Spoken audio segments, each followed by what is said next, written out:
বিশ্বকাপের সময় লিওনেল মেসিকে হত্যার এক ভয়াবহ পরিকল্পনার তথ্য সামনে এসেছে।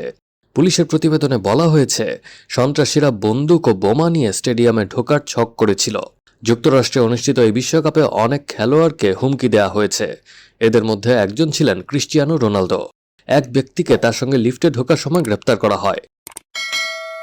International police cooperation centre IPCC এবং এফবিআই এর প্রতিবেদনে আরও বলা হয়েছে, আর্জেন্টিনা মিশর ম্যাচের রেফারি ফ্রাসোয়া লেতেজিয়ে তার ব্যক্তিগত হোয়াটসঅ্যাপে ৬,০০০-এরও বেশি হুমকি পেয়েছেন।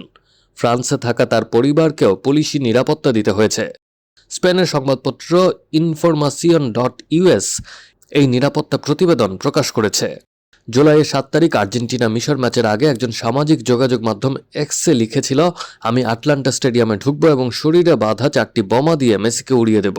মেসির বিরুদ্ধে সবচেয়ে স্পষ্ট হুমকিটি আসে যখন এক ব্যক্তি ডালাস বিমানবন্দরে ফোন করে জানায় সে ও আরও 2 জন মিলে বাড়িতে বোমা তৈরি এবং একটি AR-15 রাইফেল নিয়ে স্টেডিয়ামের দিকে যাচ্ছে।